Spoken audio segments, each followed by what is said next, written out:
আসসালামু আলাইকুম ওয়া রাহমাতুল্লাহি ওয়া বারাকাতুহু। আলহামদুলিল্লাহি রাব্বিল আলামিন ওয়াসসালাতু ওয়াসসালামু আলা সাইয়্যিদিল আমবিয়া ওয়াল মুরসালিন ওয়া আলা আলিহি ওয়া আসহাবিহি আজমাইন। সুপ্রিয় দর্শক শ্রোতা, শুরু করছি আপনাদের প্রিয় অনুষ্ঠান আলোকিত প্রতিদিন। এ মুহূর্তে যারা দেশে আছেন যারা প্রবাসে, সকলকে হৃদ্রিক অভিনন্দন। আশা করছি সকলে ভালো আছেন, নিরাপদে আছেন, সুস্থ আছেন। মহান প্রতিপালকের কাছে আমাদের এই প্রার্থনা, তিনি আমাদের সবখানে সবসময় যেন ভালো রাখেন, সুস্থ রাখেন, নিরাপদে রাখেন। প্রিয় ভাই বোনেরা, আজ আমরা একটি চমৎকার বিষয় নিয়ে আলোচনা করব। এই বিষয়টি নিয়ে আলোচনা করার জন্যে অতিথি হিসেবে আমন্ত্রিত হয়ে আমাদের স্টুডিওতে উপস্থিত হয়েছেন একজন বিশিষ্ট ইসলামী চিন্তাবিদ। চলুন তাকে আপনাদের সাথে পরিচয় করিয়ে দিচ্ছি। আজ আমাদের সাথে আছেন বিশিষ্ট ইসলামী চিন্তাবিদ হাফেজ মাওলানা মুফতি সাইদুল ইসলাম বিক্রমপুরী। আসসালামু আলাইকুম ওয়া রাহমাতুল্লাহি ওয়া বারাকাতুহু। ওয়ালাইকুম আসসালাম ওয়া রাহমাতুল্লাহি ওয়া বারাকাতুহু। মোহতারাম, কেমন আছেন? আলহামদুলিল্লাহ, আপনি ভালো আছেন? আলহামদুলিল্লাহ, ভালো আছি। দর্শক, আজ আমরা যে বিষয়টি নিয়ে কথা বলবো সেটি হচ্ছে জুমার দিনের ইবাদত। খুব গুরুত্বপূর্ণ একটি বিষয়। জুমার দিন একটি বরকতময় দিন।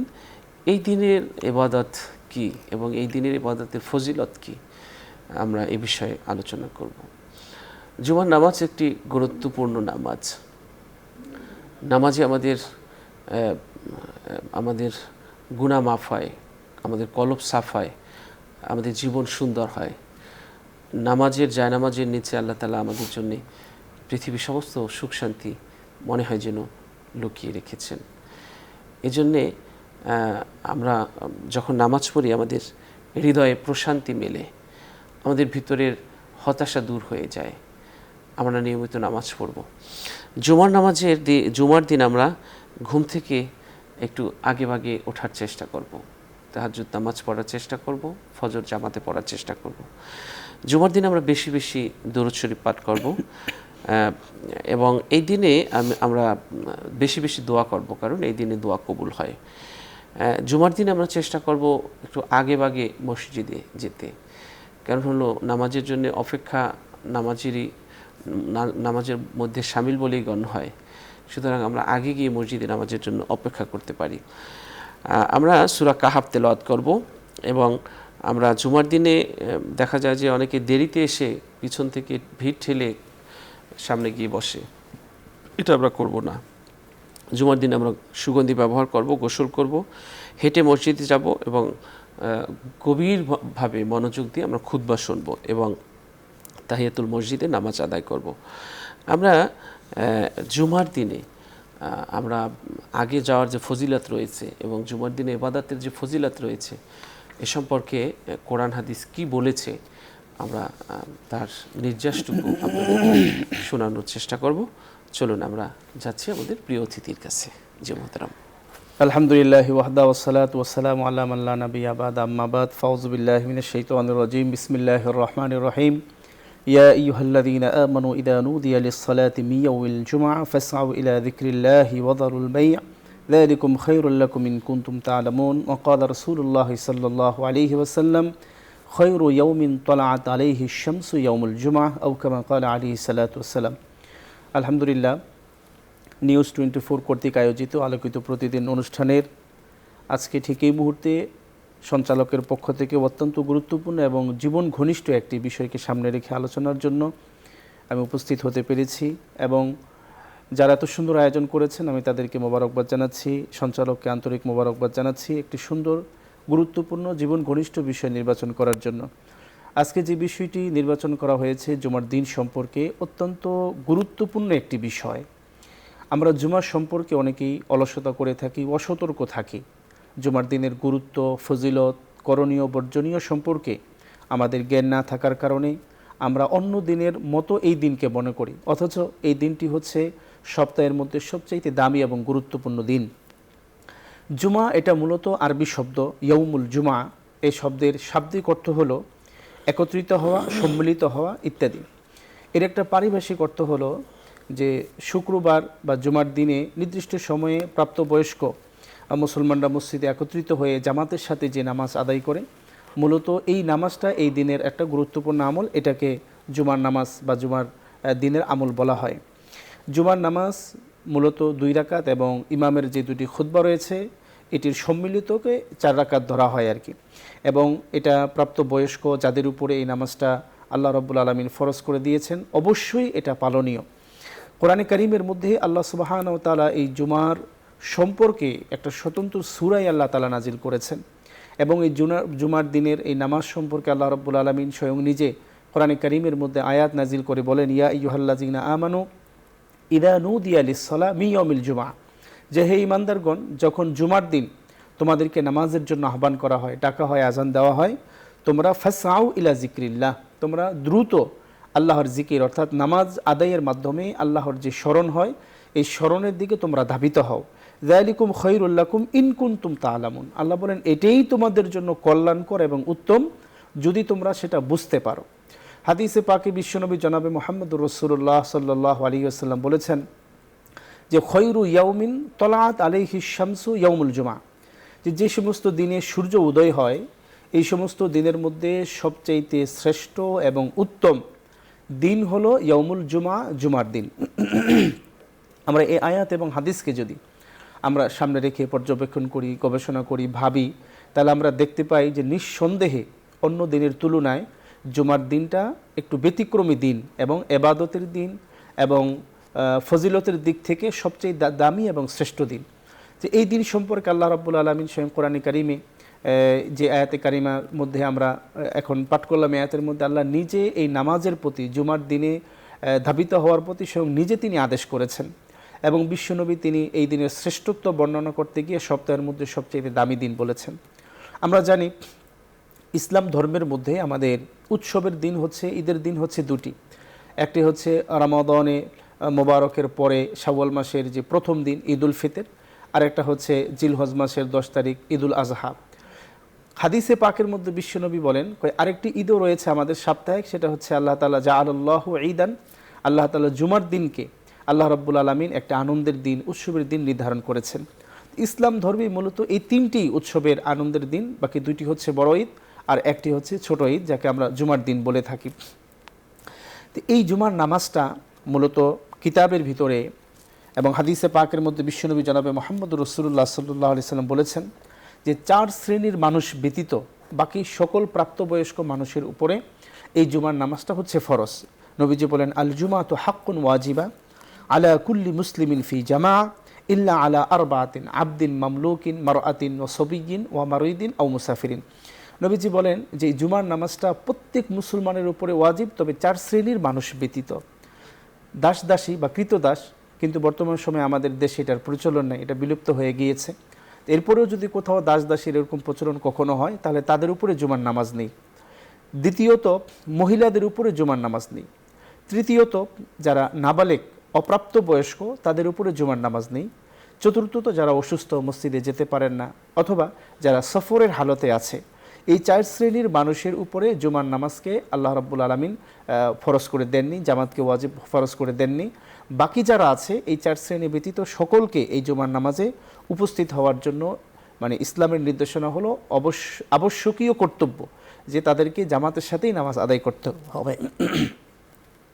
এই জুমার নামাজের প্রস্তুতির জন্য আমরা সাহাবীদের আমলগুলো যে দেখি অথবা নবীজি যে আমলগুলো করেছেন, আমরা সারা দিনের সকাল থেকে নিয়ে একেবারে এই দিনের শেষ পর্যন্ত যদি আমলগুলো আমরা করণীয়গুলো দেখি, তাহলে প্রথমত আমরা জুমার দিনের মানে ফজরের যে নামাজটা, এই নামাজ থেকে যদি দেখি, বিশ্বনবী জনাবে মুহাম্মদুর রাসূলুল্লাহ সাল্লাল্লাহু আলাইহি সাল্লাম বলেছেন যে তোমরা জুমার দিন প্রত্যুষে ঘুম থেকে আগে ভাগে উঠে যাও, উঠে মসজিদে গিয়ে জামাতের সাথে নামাজ আদায় করো। নামাজের মধ্যে কোন সূরা পড়বে সেটাও নবীজি বলে দিয়েছেন যে তোমরা ফজরের নামাজে সূরা হামিম সেজদা প্রথম রাকাতে এবং দ্বিতীয় রাকাতে সূরাতুদ দাহার তোমরা তেলাওয়াত করো। নবীজি ফজর নামাজের কথা বলেছেন। আমরা সাহাবীদের ইতিহাস, তাদের জীবনে যদি আমরা দেখি, সাহাবীরা জুমার নামাজের এত গুরুত্ব দিতেন। হাদিসে পাকের মধ্যে একবার নবীজি জুমার দিনের ফজিলত বলতে গিয়ে তিনি জুমার নামাজের দিনের কথা উল্লেখ করে সাহাবীদেরকে বলতেছেন, যে ব্যক্তি জুমার দিন সবার আগে মসজিদে উপস্থিত হবে সে একটি উট আল্লাহর রাস্তায় কুরবানি করার যে সওয়াব তার আমল নামায় সেই সওয়াব হবে। দ্বিতীয়ত যে যাবে তার একটি গরু কুরবানির সওয়াব হবে। তৃতীয়ত যে যাবে তার একটি ছাগল কুরবানি করার সওয়াব হবে। চতুর্থত যে যাবে তার একটা মুরগি কুরবানি করার সওয়াব হবে। পঞ্চমে যে যাবে তার একটি ডিম সদকা করার সওয়াব হবে। এরপরে যে যাবে তার আর কোনো সওয়াব থাকবে না। এরপরে যখন খতিব সাহেব তিনি মিম্বরে উঠে যাবেন, খুতবা প্রদান করবেন, তখন ফেরেশতারাও খতিব সাহেবের খুতবা শ্রবণ করার জন্য তারাও সেখানে বসে যায়, আর সওয়াব দেওয়া হয় না। আরেক হাদিসের মধ্যে এসেছে একটা নির্দিষ্ট সময় পর্যন্ত ফেরেশতারা জুমার দিনে মসজিদের যে প্রধান গেট থাকে এই গেটের মধ্যে একটা রেজিস্টার খাতা নিয়ে তারা দাঁড়িয়ে থাকে। কারা কারা আগে ভাগে মসজিদে আসে তাদের নামগুলো সেখানে লিস্টি করা হয়। এরপরে যখন খতিব সাহেব মিম্বরে উঠে যান তখন এই খাতাকে বন্ধ করে দেন। এরপরে যারা আসে তাদের নামগুলো জুমার দিন যে তারা মসজিদে এসেছে এই নামটা আর ওই খাতার মধ্যে ওঠে না। তো সকাল থেকে শুরু হয় এই আমল। সাহাবীদের আমলের ভিতরে সাহাবীদের মধ্যে একটা প্রতিযোগিতা ছিল যে কে জুমার দিন এই উট কুরবানি করার, সদকা করার যে সব এটা অর্জন করবে। কিছু কিছু সাহাবী ছিল যে তারা যে এশার নামাজ পড়তে মসজিদে গিয়েছে আর বাড়িতে ফিরে আসে নাই।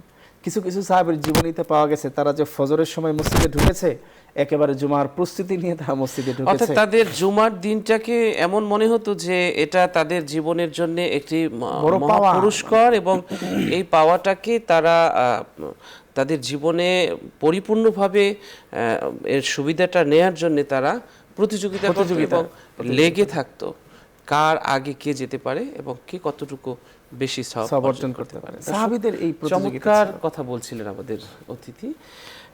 জুমার দিনের যে আমল এটা আসলেই খুব গুরুত্বপূর্ণ। ইবনে মাজার একটি হাদিসে নবীজি বলেছেন মুমিনের জন্য জুমার দিন হলো সাপ্তাহিক ঈদের দিন। সুবহানাল্লাহ। এরপর রাসূল সাল্লাল্লাহু আলাইহি সাল্লাম এই ঈদের এই শুক্রবার সম্পর্কে একটি হাদিস তিরমিজি শরীফের হাদিসে বলেছেন যে ব্যক্তি জুমার দিন ভালো করে গোসল করে সকাল সকাল মসজিদে আসবে এবং ইমামের নিকটবর্তী হবে এবং মনোযোগ দিয়ে খুতবা শুনবেন এবং চুপ থাকবেন, তার জুমার নামাজ আসার প্রত্যেক পদক্ষেপে 1 বছরের নামাজ এবং রোজা পালনের সওয়াব দিবেন। তিরমিজি শরীফের হাদিস। সুবহানাল্লাহ, সুবহানাল্লাহ। রাসূল সাল্লাল্লাহু আলাইহি সাল্লাম এই জুমার দিনটাকে খুব গুরুত্ব দিয়ে তিনি আদায় করতেন। আরেকটি হাদিসে নবীজি বলেছেন যে বাইহাকি শরীফের হাদিস, এই হাদিসে বলেছেন যে তোমরা জুমার রাত এবং জুমার দিনে আমার উপর বেশি বেশি দরুদ শরীফ পাঠ করে, আল্লাহ তাআলা তার যে বেশি বেশি দুরূদ শরীফ পাঠ করে জুমার দিন, আল্লাহ তাআলা তার উপর রহমত নাজিল করেন। এজন্যে নবীজি বলেছেন যে তোমরা জুমার রাত এবং জুমার দিনে আমার উপর বেশি বেশি দুরূদ পাঠ করো। যে ব্যক্তি আমার উপর একবার দুরূদ পাঠ করে আল্লাহ তাআলা তার উপর 10 বার রহমত নাজিল করে থাকেন। সুবহানাল্লাহ। এজন্য আমরা বেশি বেশি দুরূদ শরীফ পাঠ করব জুমার দিনে এবং এই জুমার দিনটাকে আমরা আমাদের জীবনের একটি গনিমত মনে করব যে কয়টি জুমাই আমরা আমাদের জীবনে পাই। দর্শক, আমরা অতিথির কাছ থেকে আরো শুনছি, চলুন। জি মোহতারাম, যেটি বলছিলেন আপনি। জুমার দিনের যেই করণীয় আমলগুলো আছে সেটার দিকে যদি আমরা প্রক্ষেপ করি তাহলে দেখতে পাই যে প্রথমত নবীজি হাদিসের মধ্যে যে আমলগুলোর কথা বলেছেন যে জুমার দিনে জুমার নামাজের জন্য পরিষ্কার পরিচ্ছন্ন হওয়ার ব্যাপারে নবীজি আদেশ করেছেন। তো সেই ক্ষেত্রে আমরা নবীজির যে আমলগুলো, সাহাবীদের যে আমলগুলো দেখি, 1 নম্বর হচ্ছে তারা জুমার দিনের জন্য তারা পরিষ্কার পরিচ্ছন্নতাকে সামনে রেখে তারা গোসল করতেন। নবীজি ভালোভাবে গোসল করার কথা বলেছেন, উজু করার কথা বলেছেন যে মান তাওয়াদ্দা ফা আহসানাল বুদুআ, আরেক জায়গায় আছে ওয়াগসালা, নিজেও তোমরা গোসল করো, পরিবারের সবাইকে তোমরা জুমার দিনে গোসল করাও। ভালোভাবে গোসল করতে নবীজি উত্তমভাবে উজু করার জন্য, গোসল করার জন্য বলেছেন। এটা একটা গুরুত্বপূর্ণ আমল। দ্বিতীয় আরেকটা আমল আমরা দেখি নবীজি মিসওয়াক করার প্রতি উদ্বুদ্ধ করেছেন জুমার দিন, যে জুমার দিনে তোমরা মিসওয়াক করবে। তৃতীয়ত আরেকটা আমল দেখি যে গোসল এবং পবিত্রতা অর্জন করার পরে, মিসওয়াক করার পরে নবীজি উত্তম পোশাক পরিধান করে জুমার নামাজে যেতে বলেছেন। সেটা নতুন পোশাক হওয়া জরুরি না, তবে ব্যতিক্রমী পোশাক, যেমন যেটা সাধারণত আমি জুমার নামাজের জন্য অথবা আমার যতগুলো পোশাক আছে সেই পোশাকের মধ্যে যেই পোশাকটা উত্তম, একটা ভিন্ন পোশাক পরে জুমার নামাজে নবীজি যেতে বলেছেন। এরপর আমরা একটা গুরুত্বপূর্ণ আমল দেখি, তিনি সাধ্যমতো সুগন্ধি ব্যবহার করার জন্য তৈল ব্যবহার, নবীজি তো নিজেই সুগন্ধি ব্যবহার করতেন, তৈল ব্যবহার করতেন, সুরমা ব্যবহার করতেন, এগুলো ব্যবহার করার জন্য নবীজি আমাদেরকে উদ্বুদ্ধ করেছেন। জুমার দিনের একটি গুরুত্বপূর্ণ সুন্নত এগুলো। এরপরে আমরা দেখি যে নবীজি হাদিসের ভিতরে বলেছেন যে প্রত্যেক কদমে কদমে মসজিদে হেঁটে যাওয়ার ব্যাপারে নবীজি বলেছেন এই জন্য যাতে প্রত্যেক কদমে কদমে আমাদের সোয়াব হয়। আগে ভাগে মসজিদে যাওয়ার জন্য বলেছেন, ইমামের খুব কাছাকাছি বসতে বলেছেন, এবং অহিতুক যে কাজগুলো আছে ওমান মাসাল হাসা ফাকাদা লাগা, এই কাজগুলো করতে নিষেধ করেছেন। এমনকি মসজিদে ঢুকে আরেকজন কথা বলছে, তাকে যে আমি বলবো যে চুপ থাকেন বা চুপ করো, এটাও তো একটা কথা, নবীজি এই কথা বলতেও নিষেধ করেছেন। এরপরে যখন মসজিদে ঢুকতে, আমি জুমার দিন সর্বপ্রথম মসজিদে ঢুকবো, ঢুকেই সাথে সাথে তাহিয়াতুল মসজিদ নামে যেই একটা নামাজ রয়েছে, ওই নামাজ পড়ার জন্য নবীজি বলেছেন। খুব মনোযোগ সহকারে খুতবা শ্রবণ করার ব্যাপারে নবীজি বলেছেন যে ফাস্তামা, যে গভীর মনোযোগ দিয়ে খতিব সাহেব যে খুতবা প্রদান করেন সেই খুতবাগুলো নবীজি শুনতে বলেছেন। এবং অহিতুক এবং অমার্জিত অশালীন কোনো কাজ, মসজিদের বিপরীত আল্লাহর মর্জির বিপরীত কোনো কাজ করতে নবীজি নিষেধ করেছেন এবং নামাজে শরিক হতে বলেছেন। বেশি বেশি ইস্তেগফার এবং দোয়া পাঠের ব্যাপারে নবীজি বলেছেন। এবং আরেকটি গুরুত্বপূর্ণ আমল নবীজি বলেছেন যে জুমার দিনের একটি গুরুত্বপূর্ণ আমল হচ্ছে সূরা কাহাফের যে তেলাওয়াত, আপনি যেভাবে বলতেছিলেন, এই সূরা কাহাফটা সারাদিনে যে কোনো একটা সময় নবীজি তেলাওয়াত করতে বলেছেন। কোনো ব্যক্তি যদি এই আমলটা করে তাহলে তার পিছনের জীবনের সমস্ত গুনাহগুলো আল্লাহ তাআলা সগীরা গুনাহগুলো ক্ষমা করে দিবেন।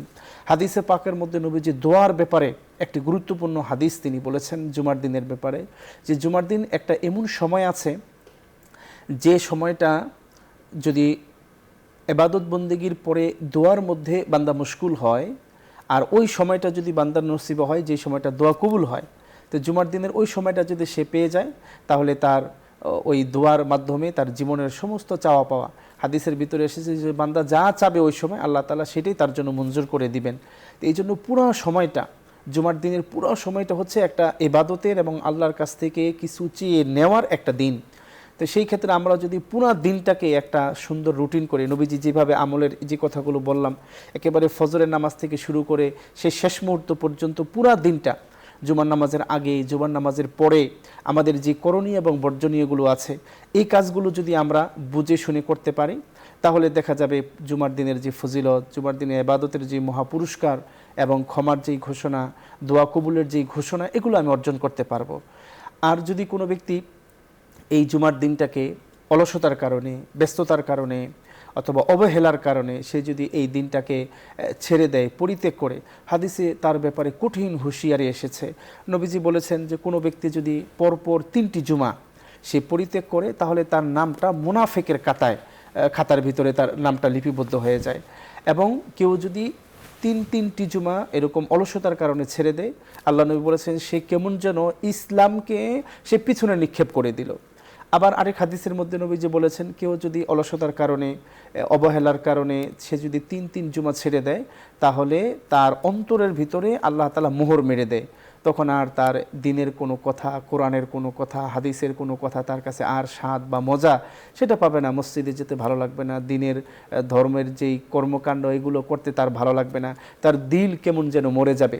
তো এই জন্য আমরা অনেকেই দেখি যে জুমার দিন তাদের অন্য দিন যেমন ব্যস্ততা, জুমার দিনে তাদের আরও বেশি ব্যস্ততা, নামাজে আসতে পারেন না, নামাজ ছুটে যায়। তো এই জন্য জুমার দিনের এই ভয়ঙ্কর হুঁশিয়ারিগুলো যে মুনাফিকের খাতায় নাম লেখা, ইসলামকে পিছনে ফেলা, আমার দিল মরে যাওয়া, দিলের ভিতরে মোহর মেরে যাওয়া, এই হাদিসগুলো যদি আমরা দেখি বা বুঝতে পারি তাহলে অন্তত জুমার দিন আমার কর্মব্যস্ততা থাকবে, দুনিয়া করতে হবে, দুনিয়াও তো ত্যাগ করার জন্য আল্লাহ বলেন নাই।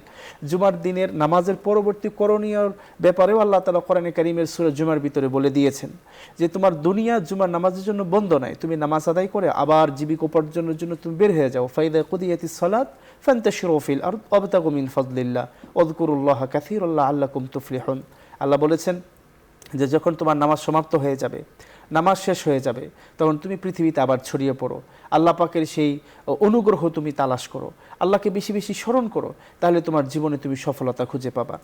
আর যদি এরকম হয় যে এই দুনিয়া, ব্যবসা বাণিজ্য সব কিছু তোমার আল্লাহর স্মরণ থেকে তোমাকে বিরত রাখে তাহলে তুমি ক্ষতিগ্রস্ত হয়ে যাবা।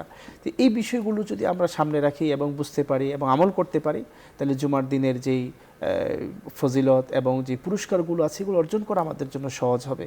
জুমার দিনের আরও যে সমস্ত আমলগুলো আছে তার মধ্যে আরেকটা গুরুত্বপূর্ণ আমল হচ্ছে যে যদি কোনো কারণে আমাদের জুমার নামাজটা ছুটে যায়, হতে পারে যে আমি আস্তে আস্তে নামাজ শেষ হয়ে গিয়েছে, অথবা আমি ভুলে গিয়েছি যে আজকে জুমার নামাজ, অথবা আমি অসুস্থতার কারণে আমি নামাজটা পড়তে পারলাম না, আসতে পারলাম না, তো সেই ক্ষেত্রে আমাদের কী করণীয়, আমরা কি করতে পারি? তো সেই ক্ষেত্রে জুমার নামাজটা মূলত জামাতের সাথে আদায় করতে হয়। কোনো ব্যক্তির যদি সে জামাত ছুটে যায় অথবা নামাজের টাইম মতো সে উপস্থিত হতে না পারে, তাহলে সেই ক্ষেত্রে তার এই জুমার নামাজটার জুমার নামাজ থাকবে না, তখন এই নামাজটা তার জোহরের নামাজ হয়ে যাবে।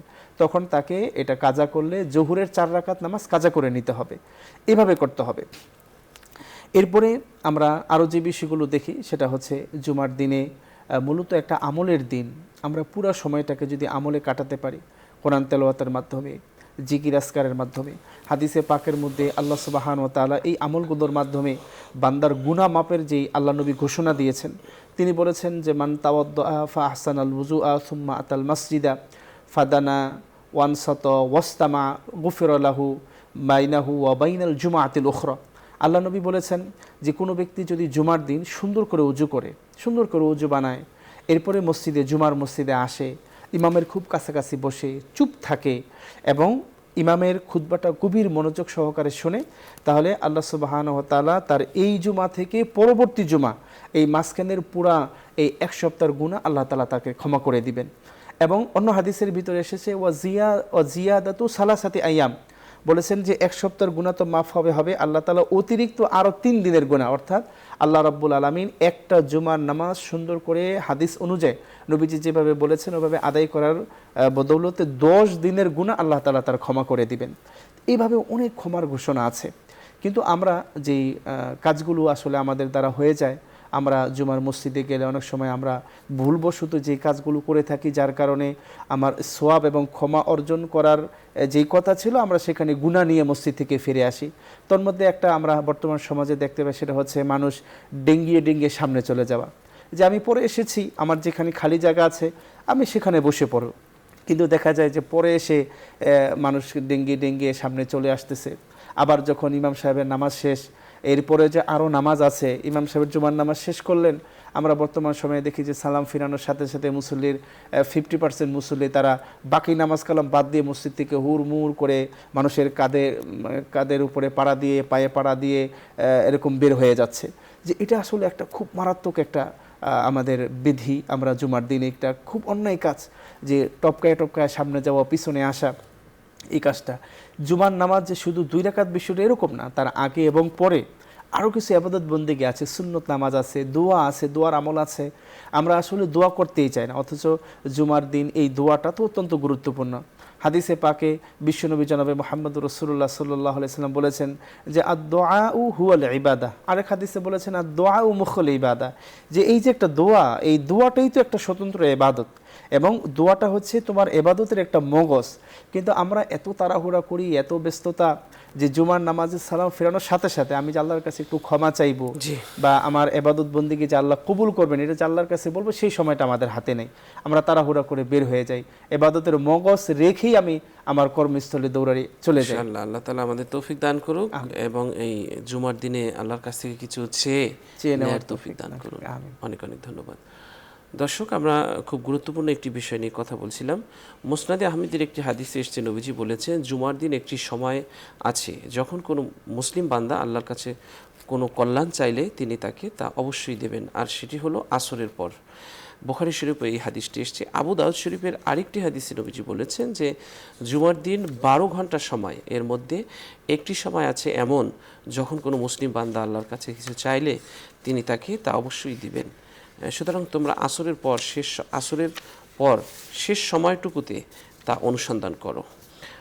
আরেকটি হাদিসে রাসূল সাল্লাল্লাহু আলাইহি সাল্লাম বলেছেন, এই হাদিসটি বর্ণনা করেছেন যে হযরত আবু মুসা আশআরী রাদিয়াল্লাহু তাআলা আনহুর ছেলে হযরত আবু বুরদা রাদিয়াল্লাহু তাআলা আনহু বর্ণনা করেন যে তিনি বলেন, আব্দুল্লাহ ইবনে ওমর রাদিয়াল্লাহু তাআলা আনহু আমাকে বলেন, তুমি কি তোমার পিতাকে জুমার দিনের বিশেষ সময়ের মর্যাদা সম্পর্কে আল্লাহর রাসূল সাল্লাল্লাহু আলাইহি ওয়াসাল্লামের কোনো হাদিস বর্ণনা করতে শুনেছ?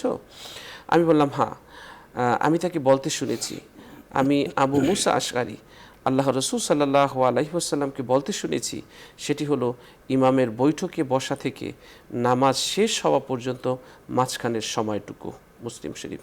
সুবহানাল্লাহ। তাহলে আমরা এই জুমার দিনের যে দোয়া কবুল হয়, এই সুযোগটি আমরা গ্রহণ করার চেষ্টা করব। আরেকটি বিষয় যে আমরা সূরা কাহাফ এই কাহাফটি আমরা তেলাওয়াত করব, কারণ নবীজি বলেছেন যে ব্যক্তি জুমার দিন সূরা কাহাফ পাঠ করবে তার জন্য এক জুমা থেকে অপর পরবর্তী জুমা পর্যন্ত নূর হবে তার জন্যে। আর আবার অন্য জায়গায় বলেছেন নবীজি যে ব্যক্তি জুমার দিন সূরা কাহাফ তেলাওয়াত করবে সে 8 দিন পর্যন্ত সব ধরনের ফিতনা থেকে মুক্ত থাকবে।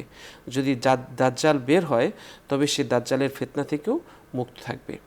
আরেকটি অন্য জায়গায় নবীজি বলেছেন এক জুমা থেকে অপর জুমা পর্যন্ত তার সব কবিরা গুনাহ ব্যতীত গুনাহ মাফ হয়ে যাবে সূরা কাহাফ পড়লে। এই জন্য আমরা সূরা কাহাফটা এই জুমার দিনে পড়ার চেষ্টা করব। আল্লাহ তৌফিক দান করুন। দর্শক, আমরা এতক্ষণ গুরুত্বপূর্ণ বিষয় নিয়ে আলোচনা করেছি।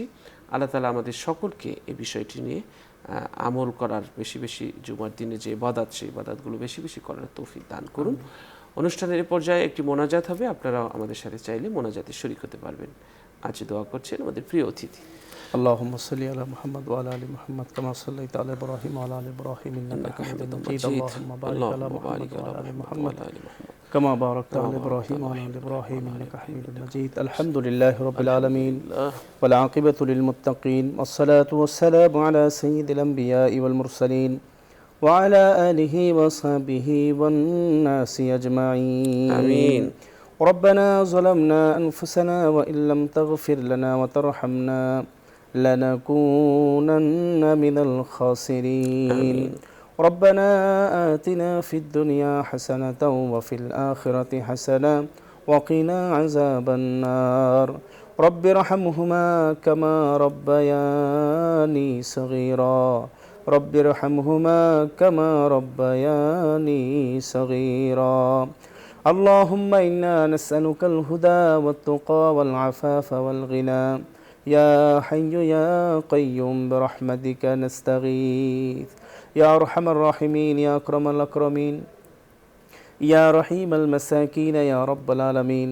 মহিয়ান গরিয়ান সর্বশক্তিমান মেহেরবান আল্লাহ রব্বুল আলামিন, আয় আল্লাহ নিউজ 24 কর্তৃক আয়োজিত আলোকিত প্রতিদিন অনুষ্ঠানে অত্যন্ত গুরুত্বপূর্ণ জীবন ঘনিষ্ঠ একটি বিষয় নিয়ে আলোচনা করে আয় আল্লাহ পরিশেষে তোমার শাহী দরবারে ভিক্ষুকের নেই দুইখানা হাত পেতেছি। রব্বুল আলামিন মেহেরবানি করে আমাদের আলোচনাগুলো তামাম পৃথিবীর সমস্ত মানুষের হেদায়েতের জন্য আল্লাহ তুমি কবুল করে নাও। রব্বুল আলামিন, জুমার দিন অত্যন্ত দামি এবং গুরুত্বপূর্ণ দিন। আমরা সবাই যেন আল্লাহ সাহাবীরা যেভাবে জুমার দিনে আমল করেছেন, নবীজি যেভাবে বলেছেন, হাদিসে যেভাবে পাওয়া যায়, কোরআনে আল্লাহ তুমি যেভাবে আদেশ করেছো আমাদেরকে, আমরা যেন সেইভাবে আমল করে পরিপূর্ণ জুমার দিনের ফজিলত আয় আল্লাহ মহা পুরস্কারগুলো অর্জন করতে পারি, ক্ষমা অর্জন করতে পারি। আয় আল্লাহ মেহেরবানি করে আমাদের সবাইকে তুমি কবুল করে নাও। রব্বুল আলামিন, আয় আল্লাহ আমাদের আমল নামায় যত গুনাহ আছে, দিনের গুনাহ, রাতের গুনাহ, ছোট গুনাহ, বড় গুনাহ, হাতের গুনাহ, চোখের গুনাহ, জবানের গুনাহ, অঙ্গ প্রত্যঙ্গের গুনাহ, আয় আল্লাহ মেহেরবানি করে আমাদের সমস্ত গুনাহগুলো তুমি ক্ষমা করে দাও। আয় আল্লাহ তোমার কাছে তওবা করছি। আয় আল্লাহ জীবনে কত ভুল করেছি, ইচ্ছায় করেছি, অনিচ্ছায় করেছি, শয়তানের ধোকায় পড়েছি, নাফসের ধোকায় পড়ে করেছি, বন্ধুর পাল্লায় পড়ে করেছি, একাকিত্বে করেছি, আয় আল্লাহ সম্মিলিতভাবে করেছি, বুঝে করেছি না বুঝে করেছি।